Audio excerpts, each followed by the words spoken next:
मायके के ऊपर ससुराल। मैंने एक बार कहा ना कि बस अब बहुत हुआ। लेकिन पापा, आप मेरी बात क्यों नहीं समझ रहे हैं? मुझे जो समझना था मैंने वो समझ लिया है। अब तुम अपने कमरे में जाओ। रिया रोते हुए अपने कमरे में चली जाती है। अजी लेकिन देखो, अभी मैं किसी से भी बात करने के मूड में नहीं हूं। लेकिन मैंने कहा ना। इतना कहकर रमेश भी अपने कमरे में चला जाता है। वहीं दूसरी तरफ, आपको क्या लगता है इस बार पापा जी ये बात मानेंगे? कुछ कह नहीं सकते। सब बाद में ही पता चलेगा। देखते हैं आखिर बात क्या है। चलिए जानते हैं। सबसे पहले मिलिए इस घर की लाडली कोडली बेटी रिया से, जो कि घर में सबकी चहेती है, जो सभी का मन मोह लेती है। लेकिन कोई है जिसने हमारी रिया का मन मोह लिया है। जी हाँ, रिया का दिल चुराया है, यश ने। अब रिया उनसे शादी करना चाहती है, लेकिन उनके पापा है कि रिस्क नहीं लेना चाहते। तो देखते हैं पापा जी मानेंगे या नहीं, और अगर मान गए तो उसके बाद क्या ही होगा। कुछ दिन बाद, पापा पापा, यश बाकी लड़कों की तरह नहीं है। वह सच में बहुत अच्छा है। आप एक बार उससे मिल तो लीजिए। यह डायलॉग पहले सभी बोलते हैं, लेकिन ऐसा होता कुछ नहीं है। शादी से पहले लड़के लड़कियों को मीठी मीठी बातों में फंसाते हैं, उसके बाद वो उनकी इज्जत तक नहीं करते। नहीं पापा, ऐसा नहीं है। आप यश को एक चांस तो देकर देखिए। नहीं, बिल्कुल नहीं। मैंने तुम्हारी हर जिद पूरी की है। इसका मतलब ये नहीं कि तुम्हारी यह जिद भी पूरी कर दूंगा। मम्मी! अजी, आप एक बार रिया की बात तो सुन लीजिए।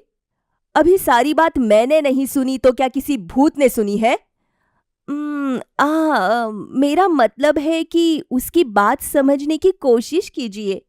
नहीं। रमेश रिया की बात नहीं मानता। फिर अगले दिन, अरे भाई, नाश्ता लग गया, रिया को बुलाओ। वो कहाँ है? जी पापा जी, वो उसने खाना खाने से मना कर दिया। क्यों? आप अच्छे से जानते हैं कि वजह क्या है। यह तो सरासर ब्लैकमेलिंग है। वो तो है पापा, तो आप एक बार उसकी बात मान लीजिए ना। मैंने उसकी हर जिद पूरी की है, लेकिन यह बहुत बड़ा फैसला है। मैं ऐसे ही उसकी बात नहीं मान सकता। पापा, रिया सिर्फ आपको यश से मिलने के लिए कह रही है। आपको सिर्फ यश से मिलना है। हाँ, नहीं तो रिया खाना नहीं खाएगी। उसने कल भी खाना नहीं खाया था। अच्छा ठीक है, तुम अभी रिया को बुलाओ। मैं उस लड़के से मिलने के लिए तैयार हूँ। अच्छा ठीक है, मैं अभी रिया को बुला कर लाती हूँ। यह बात सुनकर रिया खुशी खुशी ब्रेकफास्ट करने आती है। थैंक यू पापा। लेकिन ये तो चीटिंग हुई ना। कोई बात नहीं पापा, चलता है। रमेश अपनी बेटी रिया को बिल्कुल भी उदास नहीं देख सकता था। उसने अपनी बेटी को बड़े ही नाजों से पाला था और उसकी हमेशा हर जिद को पूरा किया था। इसलिए इस बार भी रमेश उसकी जिद के आगे हार मान लेता है और यश से मिलता है। तो तुम क्या करते हो? जी, वो मैं मल्टीनेशनल कंपनी में जॉब करता हूँ। तुम हमारी बेटी के पीछे क्यों पड़े हो? पापा! अंकल जी, वो मैं उससे शादी करना चाहता हूँ।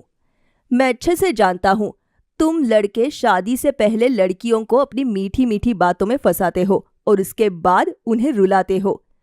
नहीं अंकल जी, ऐसा नहीं है। मैं ऐसा नहीं करूँगा। प्लीज़ आप विश्वास रखिए।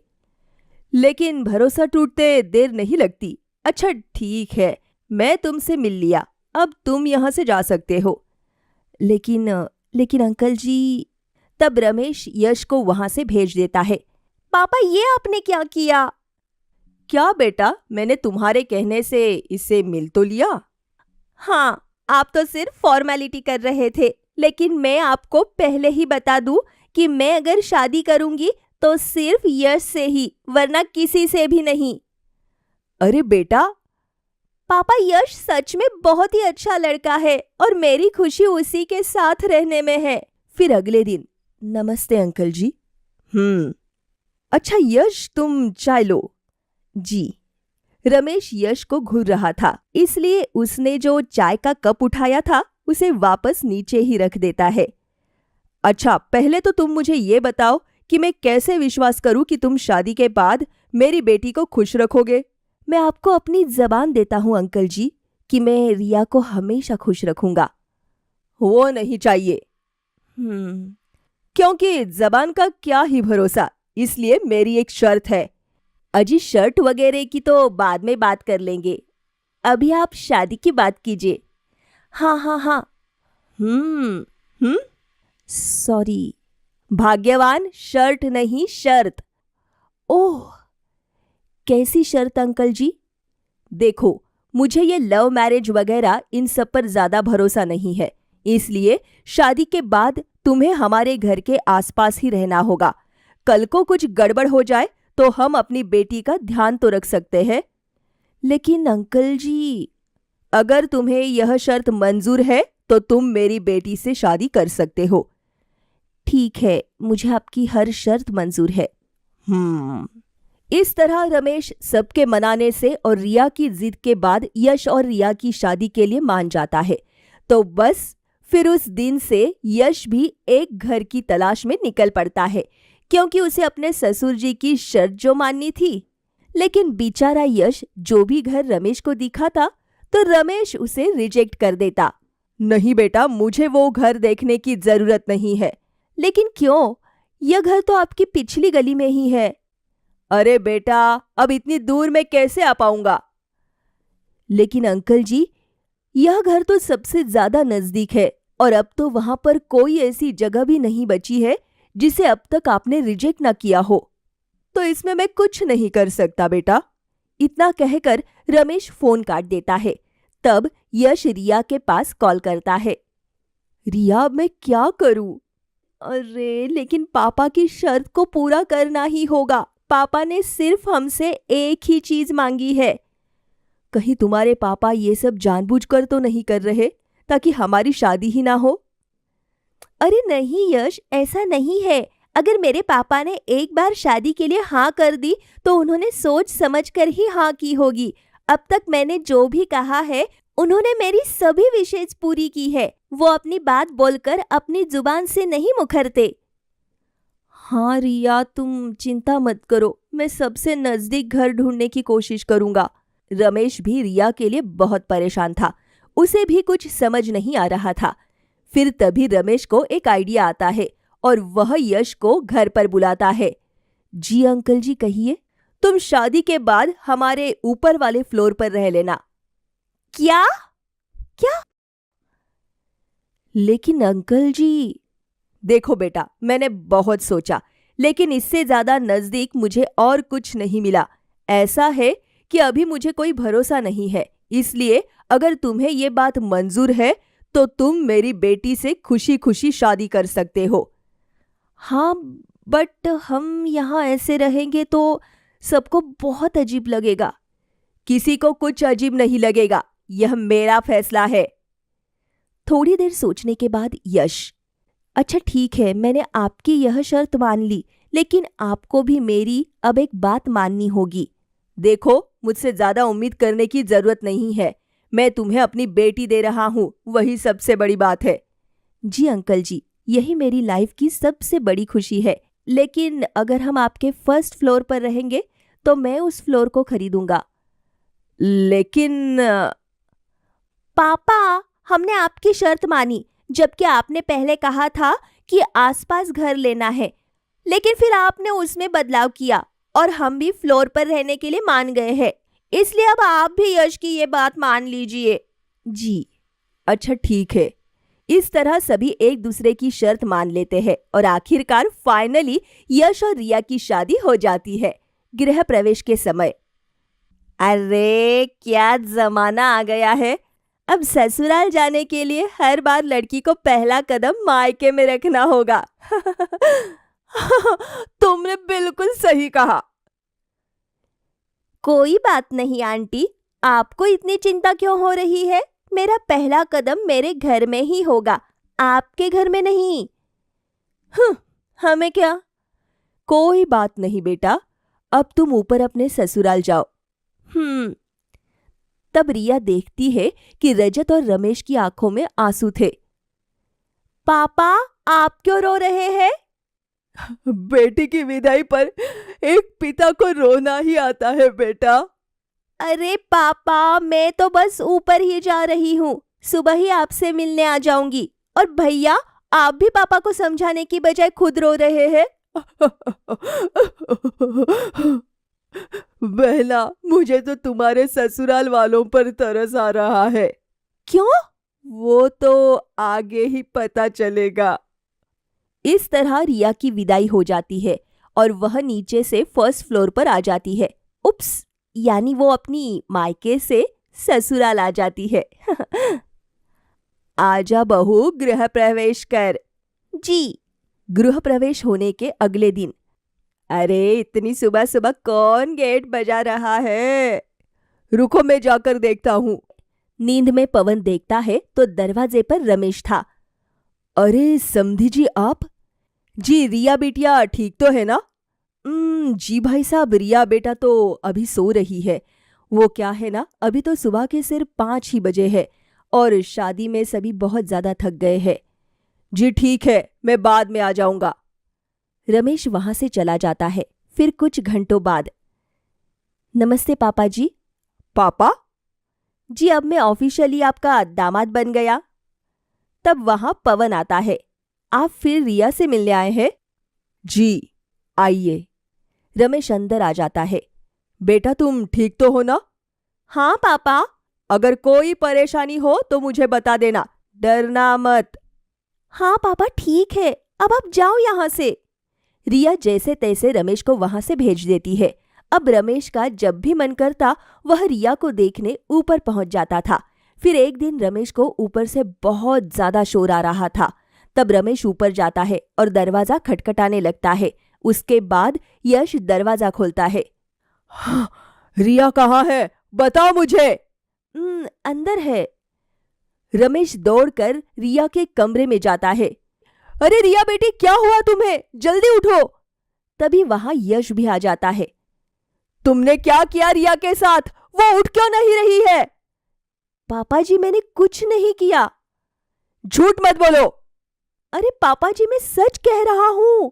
इतना शोर सुनकर रिया की आंख खुल जाती है और जब वह बेड से उठती है तो देखती है कि रमेश यश को बहुत डांट रहा है।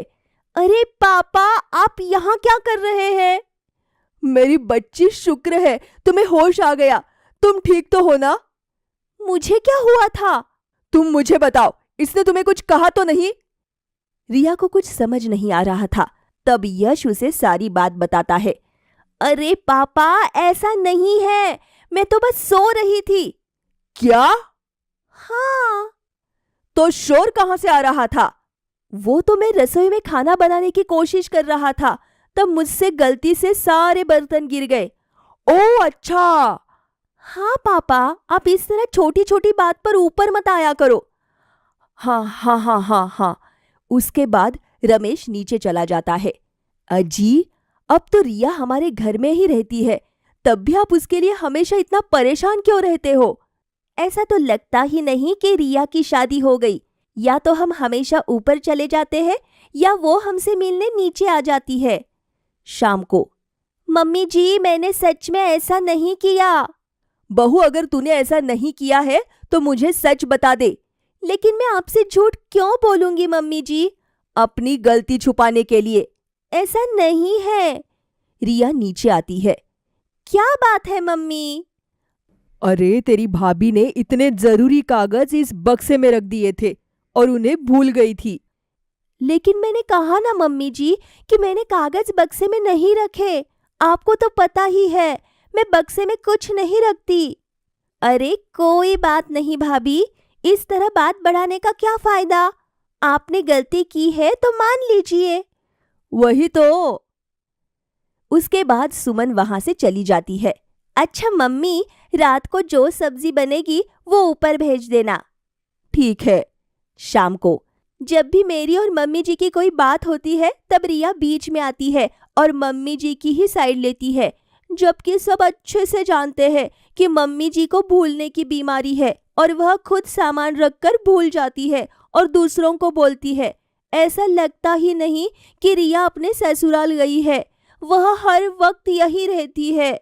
हाँ, हम उसके ससुराल में और वो हमारे यहाँ सब चीजों में कुछ ज्यादा ही इन्वॉल्व हो जाते हैं।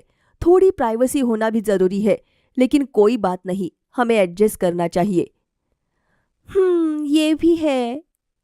फिर कुछ दिन बाद जब रमेश छत पर टहल रहा था, तब वह रिया के सास ससुर के बीच की लड़ाई सुन लेता है। उसके बाद पवन भी बाहर आ जाता है। आपने सब सुन लिया ना? नहीं तो मुझे पता है कि आपने सब सुन लिया है। माफ करना, मुझे डर था कि कहीं यश और रिया तो नहीं लड़ रहे, इसलिए मैंने सुना। लेकिन फिर मुझे याद आया कि वो दोनों तो घर पर ही नहीं है, तो पता चला कि झगड़ा तो आप दोनों का हो रहा था। कोई बात नहीं। कई बार पत्नियां बिना वजह हमें डांट देती है और हमसे घर का काम करवाती है। वो बर्तन पर थोड़ी सी गंदगी रह गई थी। सुना मैंने वो तो। एक बार मेरे साथ भी ऐसा हुआ था। बाकी मैं साफ सफाई अच्छी रखता हूँ। हाँ, तो कुछ इसी तरह घर में सभी को एक दूसरे के राज पता चल रहे थे, लेकिन कहीं ना कहीं किसी किसी को बहुत परेशानी भी हो रही थी।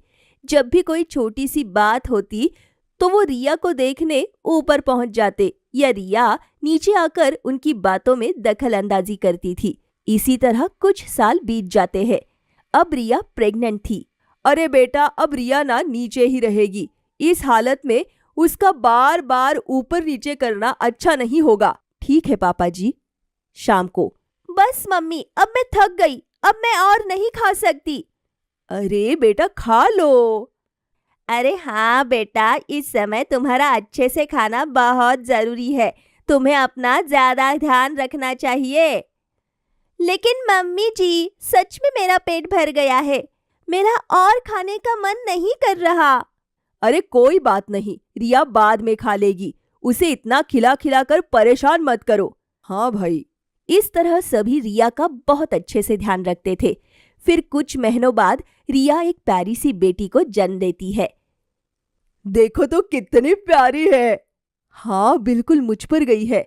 नहीं, इसकी आंखें और नाक बिल्कुल मेरे जैसी है। नहीं, मुझसे मिलती है। लाओ, मुझे दो अब। नहीं, परी को मैंने अभी ही लिया, तुम बाद में लेना। हाँ, अब बस करे आप दोनों। हाँ, नन्ही सी परी को अब आराम भी करने दो। इस तरह सभी रिया और उसकी बेटी का ध्यान रखने में काफी बिजी हो गए थे। सब रिया के साथ ही ज्यादातर बिजी रहते थे। घर की सारी जिम्मेदारी सुमन और रजत के कंधों पर आ गई थी। पूरा दिन सुमन घर का काम करती और सभी के लिए खाना बनाया करती थी। सब रिया की बेटी का इतना ज्यादा ध्यान रख रहे थे। लेकिन जब 3 साल पहले सुमन ने अपने बेटे को जन्म दिया, तब किसी ने भी सुमन का इतना ध्यान नहीं रखा था। दादा, आज आप मुझे स्कूल छोड़ने चलिए ना। नहीं, अरे नहीं बेटा, आज मैं नहीं जा सकता। तुम हर रोज की तरह अपने पापा के साथ ही चले जाओ। नहीं, आज आप चलिए ना मेरे साथ। नहीं बेटा, मेरे पास टाइम नहीं है। पापा, हर रोज तो मैं ही मोनू को स्कूल छोड़कर आता हूँ। अगर एक दिन आप चले जाएंगे तो क्या हो जाएगा? बच्चे का मन भी रह जाएगा। मैं चला जाता बेटा, लेकिन मेरे पास सच में टाइम नहीं है। मुझे आज परी को हॉस्पिटल लेकर जाना है। इतना कहकर रमेश वहां से चला जाता है और रजत और सुमन को उसकी यह बात बहुत बुरी लगती है। फिर कुछ दिन बाद, मम्मी आप थोड़ी देर मेरे साथ खेल लो। बेटा, आप बस थोड़ी देर रुक जाओ, मैं एक बार सबके लिए खाना बना दूं, तब तक आप दादा दादी के साथ जाकर खेल लो। ठीक है मम्मी। तब मोनू कमला के पास जाता है। दादी, मेरे साथ खेलो ना। नहीं बेटा, मेरे घुटनों में दर्द है, तुम जाकर टीवी देख लो। कमला मोनू के लिए टीवी चला देती है और उसके बाद वो ऊपर रिया के पास चली जाती है। फिर सुमन यह बात रजत को बता देती है। मोनू भी कभी छोटा था, उसे कभी अपने ही घर में अपने दादा दादी से इतना लाड़ प्यार क्यों नहीं मिला? शायद ऐसे सब सही नहीं हो पाएगा। तुम चिंता मत करो सुमन। रजत और सुमन को इस बात का बहुत बुरा लगता था कि रमेश और कमला ने अपने आप को रिया की लाइफ में बहुत ज्यादा इन्वॉल्व कर लिया था कि वो अपने बेटे, बहू और पोते की लाइफ को बिल्कुल पूरी तरीके से भूल ही गए थे और उन्हें अपने ही घर में परायों जैसा महसूस होता था। फिर कुछ दिन बाद रजत एक फैसला लेता है और सामान पैक करके सुमन और मोनू के साथ वहां से जाने की तैयारी करता है। बेटा, अरे बेटा, आखिर तुम कहाँ जा रहे हो? पापा, मैं सोचता हूँ कि कब हम सब इतने पास रहकर भी इतने दूर हो गए, लेकिन मुझे आप सभी से कोई शिकायत नहीं है। हमें भी थोड़ा वक्त चाहिए, लेकिन मुझे अब एक चीज का एहसास हो गया है कि कभी-कभी रिश्ते में दूरियां होनी भी जरूरी है, क्योंकि दूरियां ही रिश्तों को नजदीक लाती है।